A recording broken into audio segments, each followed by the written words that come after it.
Hello everyone, आज हम देखने वाले हैं और एक story that is the proud rose. तो इसमें हम देखने वाले हैं रीडिंग एक एक वर्ड के करेक्ट उसके मीनिंग। हिंदी में मैंने ऑलरेडी लिख दिया है, मैं वीडियो बनाते टाइम भी लिख सकती हूँ, लेकिन एक्चुअली होता क्या है कि वो टाइम टेकिंग होता है, टाइम ज़्यादा होता है, वेस्ट होता है टाइम, मुझे ऐसा लगता है। इसलिए मैं यहाँ पे ऑलरेडी यहाँ पे सबके मीनिंग लिख देती हूँ।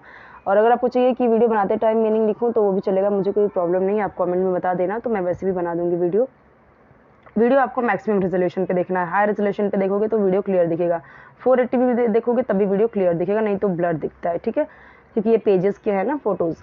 ओके, सो चलिए स्टार्ट करते हैं। और एक चीज़ ध्यान दीजिए कि जो भी यहाँ पे स्टोरी में मैंने आपको बहुत सारे स्टोरीज़ के ऑलरेडी प्रोवाइड किए हैं इस तरीके के वीडियोस, तो उसमें जो टफ वर्ड्स हैं मैंने उनके मीनिंग बताए हुए हैं, तो उनको नोट डाउन कीजिए, लिखिए और डे टू डे लाइफ में उसे यूज़ कीजिए। और कैसे यहाँ पे हम सेंटेंस का स्ट्रक्चर देखेंगे, कैसे हम सेंटेंस बना सकते हैं। सबसे पहली चीज़ तो हमको रीडिंग आनी चाहिए इंग्लिश में, ओके। उसके बाद हमें जो हमारा वकैब है, जो टफ वर्ड्स के मीनिंग है, टफ वर्ड्स यानी जो भी वर्ड्स हमें बोलना है उसकी हमको इंग्लिश तो आनी चाहिए ना, जो हिंदी में बोलते हैं उसका वर्ड हमें इंग्लिश में तो आना चाहिए। तो उसे याद करना, उसे समझना वो ज़रूरी है। उसके बाद आता है नेक्स्ट स्टेप कि कैसे हम सेंटेंस बनाएं, सेंटेंस फ्रेमिंग कैसे करें वो ज़रूरी है, ठीक है, यानी कि सेंटेंस वाक्य कैसे बनाएं इंग्लिश में, तो वो चीज़ें ज़रूरी है। तो चलिए यही सारी चीज़ें हम इसमें देखने वाले हैं, और ग्रामर भी थोड़े थोड़े करके हम सीखते जा रहे हैं स्टोरी के थ्रू। वैसे तो ग्रामर के कई सारे टॉपिक मैंने ऑलरेडी अपलोड किए हुए हैं, अलग से प्लेलिस्ट है ग्रामर का, उसे चेक कीजिए, ओके। चलिए देखते हैं अभी। द प्राउड रोज़ यानी घमंडी गुलाब। प्राउड का हम हिंदी में दो वर्ड बोलते हैं, गर्व या गर्वित या घमंड, ठीक है। घमंडी गुलाब या गर्वित गुलाब ऐसे बोल सकते हैं। अब आपने हमेशा देखा होगा स्टोरी में अक्सर आपने देखा होगा कि इस तरीके से सेंटेंस स्टार्ट होता है, once upon a time, once was a old man, यानी वंस से या वंस अपॉन अ टाइम इस तरीके से यूज़ होता है। तो ये पूरे फ्रेज़ को ही याद कर लीजिए, इसका मतलब होता है एक बार की बात है। अब यहाँ पे टाइम है तो वो एक समय की बात कर रहा है, एक बार, वंस का मतलब एक बार, और ये अपॉन जो है वो समय को लेके बात कर रहा है, इसके लिए अपॉन का यूज़ हुआ है, और अ यानी एक। तो ये जो फ्रेज़ है ना, वंस अपॉन अ टाइम, कितना इजी है ना, हम बार बार पढ़ते हैं तो हमारे दिमाग में भी ये छप चुका है, वंस अपॉन अ टाइम। तो इसका मतलब भी समझ लीजिए कि होता है एक बार की बात है, इसलिए मैंने यहाँ पे पूरा ही एक साथ लिख दिया है। इन अ डेजर्ट, रेगिस्तान में, एक रेगिस्तान में, फार अवे यानी दूर। जैसे मुझे बोलना हुआ मेरा घर यहाँ से दूर है, तो हम बोल सकते हैं my house is far away from here, इस तरीके से सेंटेंस में बोल सकते हैं। सो इन अ डेजर्ट, एक रेगिस्तान में, फार अवे, सो एक बार की बात है, दूर एक रेगिस्तान में, there was a rose who was so proud of her beautiful looks. हम बोलते हैं ना, अरे उसको अपने लुक्स पे बहुत घमंड है, उसका उसका जो लुक है दिखने में आज उसका लुक बहुत अच्छा लग रहा था। तो लुक का मतलब रूप, नॉर्मली हम लुक भी बोलते हैं, ठीक है। तो आपको मैं जैसा कि बताती हूँ कि हिंदी के वर्ड्स को रिप्लेस करके आपको इंग्लिश के वर्ड यूज़ करने हैं इंग्लिश सीखने के लिए, ओके, इंग्लिश बोलने के लिए। देयर वॉज अ रोज़, एक रोज़ था, जो, अब यहाँ पे देखो जो हु यूज़ हुआ है, ये हमें पता चल रहा है कि ये क्वेश्चन के लिए नहीं है। तो हमें पता है कि हु का मतलब होता है कौन, ठीक है। जैसे हम बोलते हैं who are you, who gives you money, तुम्हें पैसे कौन देता है, हु आर यू, तुम कौन हो, तो वो हु यूज़ होता है क्वेश्चन के लिए। लेकिन यहाँ पे जो हु यूज़ हुआ है वो यूज़ होता है जिसने, जिन्होंने, जिसकी, इस तरीके से ना। तो there was a rose who was so proud, एक गुलाब था जिसे बहुत घमंड था, उसे अपनी सुंदरता पे, सुंदर लुक पे, सुंदर रूप पे उसे बहुत घमंड था। सो सबके वर्ड के नीचे मीनिंग लिखा हुआ है, तो यहाँ पे देख सकते हो, उसे अपनी, उसकी या अपनी दोनों का ही मतलब होता है। अब यहाँ पे देखो ये जो रोज़ है वो यहाँ पे फीमेल की तरह बताया गया, तभी यहाँ पे हर यूज़ हुआ है, राइट। अगर ये मेल की तरह यूज़ होता तो हम यहाँ पे ही यूज़ करते, या हिज, यहाँ पे हिज यूज़ करते ना, हिज ब्यूटीफुल लुक्स। तो हमने यहाँ पे क्या देखा, देयर वॉज अ रोज़, एक गुलाब था जिसे था बहुत घमंड उसकी या अपनी सुंदर लुक्स पे, सुंदर रूप पे, जिसे अपनी सुंदर लुक्स पे बहुत घमंड था। हर ओनली कंप्लेंट, उसकी सिर्फ एक शिकायत थी। हर ओनली कंप्लेंट वॉज यानी थी या था, थे, इस तरह से यूज़ होता है। कंप्लेंट यानी शिकायत, हर यानी उसकी, ओनली यानी सिर्फ, उसकी सिर्फ एक शिकायत थी, एक कंप्लेंट थी। Growing next to an ugly cactus, next यानी नेक्स्ट टू का मतलब इसके बाजू में, हर यानी ये जो रोज़ है उसके बाजू में जो बढ़ रहा था, बढ़ रहे, अगली कैक्टस, कैक्टस आपको पता है जो कांटेदार पौधे होते हैं उसको कैक्टस बोलते हैं, तो ये नाम ही है कैक्टस, ऐसे समझ सकते हैं कि कांटेदार पौधे, इसलिए मैंने यहाँ पे इसका मीनिंग नहीं लिखा कि कैक्टस का मतलब तो कैक्टस ही होता है, उसका हम समझते हैं कांटेदार पौधा। ओके, सो ग्रोइंग यानी बढ़ रहे, बगल में, बाजू में या बगल में बढ़ रहे कैक्टस जो अगली था यानी कुरूप था। अब ये कैसा है, ब्यूटीफुल है, ब्यूटीफुल का अपोजिट क्या होता है, अगली, ठीक है, अपोजिट यानी उल्टा शब्द, विरुद्धार्थी शब्द, विलोम शब्द, तो ब्यूटीफुल का क्या होता है, अगली, तो ये तो ब्यूटीफुल था और ये कैसा, अगली कैक्टस, किस उसमें कांटेदार है, अगली कैक्टस। और एक चीज़ यहाँ पे और देखिए, एन यूज़ हुआ है अगली के पहले, तो जो भी जैसे ए ई आई ओ यू, मैं आपको बार बार बताती हूँ कि ऐसे कोई इस स्टार्ट हो, कोई वर्ड इससे स्टार्ट हो, ए ई आई ओ यू से, जैसे अब यहाँ पे यू से स्टार्ट हुआ है ना, जैसे मैंने बोला एन एप्पल, एक अगर हमें इंडिकेट करें, जैसे यहाँ पे रोज़ था तो हमने रोज़ के पहले एन नहीं लगाया, नहीं लगा सकते, अ लगाना है हमें, क्यों, क्योंकि ये कॉन्सोनेंट है आर, और ए ई आई ओ यू आपके क्या हैं, वॉवेल यानी स्वर हैं, तो स्वर वाले शब्द अगर आए तो उसके पहले अगर हमें एक दिखाना है, पर्टिकुलर कोई एक चीज़ दिखानी, से एक सेब, एन एप्पल, एक छाता, एन अम्ब्रेला, एंड एक अंडा, एन एग, राइट, और क्या होगा ऐसे, हाँ, तो ये सारी चीज़ें हुई, तो जैसे एन इंक पॉट, एक दवात, तो वो सारी चीज़ें। और अगर कोई ऐसे कॉन्सोनेंट वाले वर्ड है यानी व्यंजन वाले है, तो उसके पहले अगर हमें अगर एक बताना है, एक लिखना है, तो अ लिखेंगे, बोलना भी अ है, और यहाँ पे एन, तो ये चीज़ें कुछ इंपॉर्टेंट है, ये होते हैं यूज़ ऑफ आर्टिकल्स, आर्टिकल को कहाँ कैसे यूज़ करना है। तो एक बाजू में बढ़ रहे अगली कैक्टस से उसे शिकायत थी, उसके ऊपर उसे खुन्नस था, एवरीडे, हर दिन, हम बोलते ना, अब हम हिंदी में तो हर दिन, प्रत्येक दिन, रोज, डेली ऐसे बोल देते हैं, इंग्लिश में उसको हम नॉर्मली क्या बोलेंगे, एवरीडे, जो हमें दिखाना है, डेली, रोजाना, एवरीडे द ब्यूटीफुल रोज, सुंदर रोज, यहाँ पे मैंने बताया था ना ब्यूटीफुल, तो इसलिए मैंने यहाँ पे मीनिंग नहीं लिखा है, और रोज का तो आपको पता ही है, हर दिन वो सुंदर rose would insult and mock the cactus on his looks, so हर दिन वो सुंदर रोज बेइज्जती करता था, ये वुड यूज़ हुआ है क्योंकि वो डेली इस तरीके से करता था, ठीक है, विल, वुड अक्सर आप देखोगे वो फ्यूचर के लिए यूज़ होता है, वुड का और भी कई टाइप्स के यूजेज हैं, बट नॉर्मली हम यहाँ पे एक ही देख रहे हैं, जो कि इंसल्ट करता था, मॉक का यानी अपमान, अपमान या फिर तिरस्कार करता था, मजाक उड़ाता था, किसका, कैक्टस का, ऑन हिज लुक्स, उसके रूप का, उसके लुक्स का वो अपमान करता था, बेइज्जती करता था, कौन, ब्यूटीफुल रोज, ऑल वाइल, फिर भी, the cactus remained quite, quite का मतलब चुपचाप, शांत रहा, रिमेन्ड यानी रहा, रिमेन्ड का मतलब रहा, क्वाइट रहा, चुप रहा cactus, all the other plants, बाकी के दूसरे plants, all the other plants. अब देखो, अब बहुत बार बोलते हैं बच्चे या फिर जो भी इंग्लिश सीखना चाहते हैं वो क्या बोलते हैं कि हम सेंटेंस कैसे फ्रेम करें, कैसे सेंटेंस बनाएं, तो पहली चीज़ तो जैसा कि मैंने बोला आपको वर्ड्स आने चाहिए, वर्ड्स पता होने चाहिए। अब देखो जैसे यहाँ पे मुझे बोलना हुआ all the other plants, all the other woman, ठीक है, वीमेन, और बाकी सारी औरतें, ऑल द अदर गर्ल्स, ठीक है, ऑल दी अदर, अब यहाँ पे ऑल दी अदर फ्रूट्स, हम कुछ भी बोल सकते हैं ना यहाँ पे, तो इस तरह के सेंटेंस बनाने हैं। ये जो यहाँ पे सेंटेंस ऑलरेडी बना हुआ है, पहले तो ये छोटे छोटे सेंटेंसेस हैं, उसको लर्न कर लो और इसकी जगह पे दूसरे दूसरे वर्ड्स रख के देखो, ठीक है। अब यहाँ पे ऑल यूज़ हुआ है तो इसलिए यहाँ पे प्लांट्स आया है, क्योंकि यहाँ पे कई सारे लोगों की बात की जा रही, कई सारे प्लांट्स की बात की, इसलिए ऑल यूज़ हुआ है। ऑल दी अदर प्लांट्स, सारे दूसरे पौधे, नियर बाय, जो पास में थे उसके पास के दूसरे पौधे, tried to make the rose see sense, tried कोशिश की, make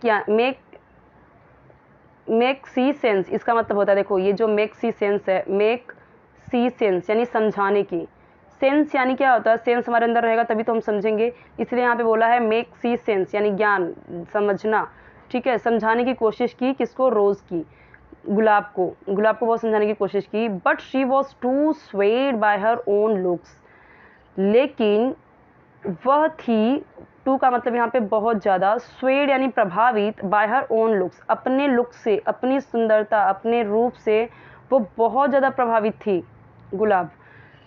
on one scorching summer, one यानी यहाँ पे एक आएगा, आपको पता ही है वन का मतलब एक, स्कॉर्चिंग यानी चिलचिलाती हुई या एकदम झुलसाती हुई, समर ये गर्मी, बहुत ज़्यादा गर्मी वाला सीज़न आया जब, तो एक दिन बहुत स्कॉर्चिंग समर, बहुत ज़्यादा चिलचिलाती हुई गर्मी, द डेजर्ट बिकेम ड्राई, एक चिलचिलाती गर्मी में डेजर्ट बिकेम ड्राई, डेजर्ट सूखा पड़ गया, सूखा हो गया, ठीक है, सूख गया ऐसे भी समझ सकते हैं। डेजर्ट बिकेम ड्राई, हम अक्सर बोलते हैं ना in winter season my skin became dry, मेरी जो मेरी स्किन है ड्राई हो चुकी है। बहुत लोग बोलते हैं ना कि ड्राई स्किनी, सॉरी, जो हमारा जो स्किन है वो कैसे ड्राई हो गया है, ऑयली हो गया है। तो नॉर्मली हम ऐसे तो यूज़ करते हैं ना, तो उस टाइम पे भी आप इस तरह से यूज़ कर सकते हैं। यहाँ पर डेजर्ट की जगह पे स्किन लिख दिया तो माई स्किन बिकेम ड्राई, ठीक है, इन विंटर सीजन। सो इस तरीके से आप बोल सकते हो the desert became dry. Became होता है आपका बिकम का सेकेंड फॉर्म। अब बिकम होता है आपका बिकम यानी होना, और बिकेम का मतलब हो गया या हुआ, तो ये आपका होता है पास्ट टेंस यानी सेकेंड फॉर्म है ये, और पास्ट टेंस में ये सेकेंड फॉर्म यूज़ होता है। द डिज़र्ट बिकेम ड्राई, रेगिस्तान सूख गया, सूखा पड़ गया। And there was no water left for the plants, और वॉज नो वाटर पानी नहीं, लेफ्ट यानी बचा, फॉर द प्लांट्स पौधों के लिए, और पौधों के लिए पानी नहीं बचा। The rose quickly began to wilt, wilt का मतलब क्या होता है, मुरझाने लगा, सूखने लगा। द रोज क्विकली, गुलाब जल्द ही, बिगैन यानी लगा। अब बिगैन क्या होता है, देखो बिगिन होता है began begun, begin began begun, तो बिगिन यानी शुरू होना, बिगैन का मतलब शुरू हो गया या होने लगा, क्योंकि पास्ट में है ना, मुरझाने लगा। हर ब्यूटीफुल पेटल्स ड्राइड अप, उसके जो सुंदर पेटल्स थे, पेटल्स क्या होते हैं, उसकी जो पंखुड़ियाँ होती हैं, ठीक है, वो सूख गई, ड्राइड अप यानी सूख गई। लूजिंग देयर लश कलर, अब ये लूजिंग नहीं पढ़ना है हमको, लूजिंग ही पढ़ना है। लूजिंग देयर लश कलर, उसके जो रसीले रंग थे यानी ग्रीनरी, जो लश हम किसको बोलते हैं, जो ग्रीन होती हैं एकदम प्लांट वगैरह, उनको बोलते हैं ना लश कलर। तो वो अपने जो लश कलर थे वो खोने लगी, खो गई। Looking to the cactus, cactus को देखते हुए, she saw a sparrow dip his beak into the cactus to drink some water. So looking यानी देखते हुए, to the cactus, cactus को, she saw उसने देखा, sparrow यानी गौरैया को, dip यानी डुबोते हुए, his beak उसकी चोंच, अपनी चोंच को डुबोते हुए, into में the cactus, cactus में डुबोते हुए उसने गौरैया को देखा, ड्रिंक सम वाटर, वाटर पीने के लिए। अब देखो होता क्या है, जो कैक्टस होता है ना, अब यहाँ पे आप सोच रहे होंगे इसे उसमें कैसे पानी पिएगा था, वो कैसा होता है कैक्टस, कैक्टस मोटे मोटे होते हैं इस तरीके से हम देखते हैं, और वो पानी क्या करते हैं, सोख के रखते हैं, ऑब्जर्व करके रखते हैं, ताकि वो डेजर्ट में रह सके, काफ़ी टाइम तक वो पानी सोख के रखते हैं। तो उनकी जो पत्तियाँ होती हैं बहुत मोटे मोटे होते हैं, आप देखे होंगे। तो उसमें से वो थोड़ा सा, जो गौरैया थी उसमें से बिक, जो अपनी चोंच थी उसको मतलब उसमें बोलते हैं ना एकदम से घुसा के थोड़ा सा पानी खींचने की कोशिश कर रही थी। तो वही उसने यहाँ पे बोला है, looking to the cactus, cactus को देखते हुए उसने एक गौरैया को देखा, डुबोते हुए अपनी चोंच को, इनटू द कैक्टस, कैक्टस में अपनी चोंच को डुबो रही थी, ड्रिंक सम वाटर, थोड़ा पानी पीने के लिए, ड्रिंक यानी पीने के लिए, सम थोड़ा, वाटर यानी पानी। सम का मतलब कुछ भी होता है, थोड़ा भी होता है, तो यहाँ पे हम पानी के लिए थोड़ा ही यूज़ कर सकते हैं, कुछ भी यूज़ कर सकते हैं, नो डाउट। बट हमको होता क्या है, हम हिंदी में प्रॉपर सेंटेंस बोलना चाहते हैं, और इंग्लिश में हम इतना हमको समझ लेना है कि किस तरीके से यहाँ पे बोला जा रहा है, क्या कहने का मतलब है। देखिए अभी आप बोलते हो स्ट्रक्चर कैसे बनाना है, तो अब ऐसे ही बना सकते हो, looking to the cactus, cactus को देखते हुए, मैं बोलूँ ऐसे, looking to the boys, looking to the girls, girls को देखते हुए, गर्ल्स को, बॉयज़ को देखते हुए, आई सॉ, अब यहाँ पे अगर शी की जगह पे मैंने आई लिख दिया, आई सॉ मैंने देखा, स्पैरो, स्पैरो की जगह मैं पैरट कर देती हूँ, क्रो कर देती हूँ, ठीक है। तो ऐसे ऐसे आपको क्या करना है, अब यहाँ पे हिज है, यानी स्पैरो को यहाँ पे हिज बोला गया, यानी कि स्पैरो को मेल बताया गया है, आप ये देखो, ठीक है। जहाँ पे यानी यहाँ पे हिज है, स्पैरो को यहाँ पे she saw a sparrow dip his, sparrow क्या कर रहा है, अपना चोंच डिप कर रहा है, तो यानी स्पैरो को यहाँ पे, स्पैरो को क्या है, एक मेल स्पैरो बताया जा रहा है, राइट। अपनी चोंच को कैक्टस में डुबोते हुए पानी निकालने के लिए वो इस तरीके से उसने देखा, किसने देखा, ये गुलाब ने। दो अशेम्ड, दो का मतलब होता है हालांकि, शर्माते हुए, अशेम्ड यानी शर्माते हुए, द रोज आस्क्ड, गुलाब ने पूछा, द कैक्टस, कैक्टस से गुलाब ने पूछा, if she could have some water, अगर वो थोड़ा पानी पी पाती या थोड़ा पानी ले पाती, ठीक है, सम वाटर थोड़ा पानी, इफ़ शी कुड हैव का मतलब यहाँ पे ले सकना या पी सकना, उसने उससे पूछा, the kind cactus readily agreed, the kind cactus दयालु कैक्टस रेडिली आसानी से यानी तुरंत एग्री हो गया, सहमत हो गया। हम बोलते ना वो एग्री हो गया, यानी कि वो एग्री हो गई, सर एग्री हो गए जाने के लिए, या फिर मैम जाने के छुट्टी देने के लिए एग्री हो गई, इस तरह से हम बोलते हैं ना, कुछ भी चीज़ें एग्री होना। Helping them both through the tough summer as friends, तो हेल्पिंग देम यानी उन दोनों की मदद करते हुए थ्रू द टफ समर, यानी गर्मी में, इस भयंकर गर्मी में, टफ समर यानी भयंकर गर्मी में, भयंकर गर्मी के माध्यम से उन दोनों की हेल्प करते हुए वे एज फ्रेंड, जैसा कि फ्रेंड करते हैं, यानी कहने का मतलब ये है कि उस कैक्टस ने उन दोनों की मदद की। हमने देखा कि स्पैरो की भी और उसकी भी, तो इस तरीके से जैसे फ्रेंड करते हैं, जैसा दोस्त करते हैं, वैसे उसने क्या की, हेल्प की, और ये भी फ्रेंड हो गए। इस तरीके से कहने का मतलब ये है इस सेंटेंस में पूरा। तो आई होप कि आपको समझ में आया होगा। धीरे धीरे करके आपको सेंटेंसेस समझ में आने लगेगा, और जैसा कि मैं आपको प्रॉमिस करती हूँ हर बार हर वीडियो में, कि बस आपको करना क्या है कि डेली 2-2 3-3 वीडियो देखते जाना है। एक एक वीडियो भी अगर आपके पास टाइम नहीं मिल रहा है तो एक एक वीडियो भी देखिए, जो टफ वर्ड्स है लर्न करते जाइए। और होता क्या, हमको पता है स्टोरी तो हमको 2-2 3-3 घंटे की मूवी याद हो जाती है, उसके डायलॉग्स, उसके वर्ड्स, सारी चीज़ें याद हो जाती है। तो यहाँ पे स्टोरी के थ्रू ये चीज़ें सही है कि हमको फटाफट सारी चीज़ें याद होते जाती हैं, ज़्यादा हमको रट्टा मारने की, हार्ड वर्क करने की ज़रूरत नहीं होती हैं। और जो चीज़ें होती हैं, जैसे अब यहाँ पे देखो स्वे होता है, स्वे यानी प्रभाव, स्वेड ईडी आ गया तो वो हो गया आपका पास्ट टेंस में, ठीक है, सिंपल पास्ट हो गया। बिकेम, ये भी सिंपल पास्ट है, ठीक है। क्विकली यानी जल्दी से। बिगैन का मतलब मैंने बताया ही।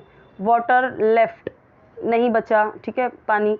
और वॉज, अक्सर आप देख रहे हो यहाँ पे पास्ट, फ्यूचर, प्रेजेंट, सारे टेंसेस यूज़ हो जाते हैं एक स्टोरी में। सो और हमें क्या चाहिए, धीरे हमें इंग्लिश सीखने के लिए स्टार्टिंग से, तो यही सारी चीज़ें इंपॉर्टेंट है। और रीडिंग तो मैंने आपको बताई है, जैसे मैंने बताया है वैसे ही आप भी प्रैक्टिस कीजिए, और जो वर्ड्स हैं उन्हें ट्राई कीजिए। अब जैसे आप पौधे बोलते हैं तो हमें पौधे ना बोल के प्लांट्स ही बोलना है, ठीक है। अब यहाँ पे हम क्या कर रहे हैं कि हमको इंग्लिश सीखना है, जो कि इतनी इंपॉर्टेंट लैंग्वेज हो चुकी है। तो धीरे धीरे क्या करना है आपको हिंदी आपकी ऑब्वियस अच्छी होगी, क्योंकि हम हिंदुस्तान में हैं तो हिंदी तो हमारी अच्छी होती ही है। बट इंग्लिश सीखने के लिए हमें क्या करना होगा कि धीरे धीरे हमको वर्ड्स को जो हिंदी के हैं उनको इंग्लिश में समझना होगा, इंग्लिश वर्ड्स यूज़ करने होंगे डे टू डे लाइफ में, तभी वो सारी चीज़ें ईजी हो पाएंगी। तो थोड़ी सी प्रैक्टिस आप लोग को करनी होगी, बाकी सारी चीज़ें तो मैं आपके लिए ईजी कर ही रही हूँ। और किसी टाइप का आपको वीडियो चाहिए तो आप कॉमेंट सेक्शन में बताइए, राइट।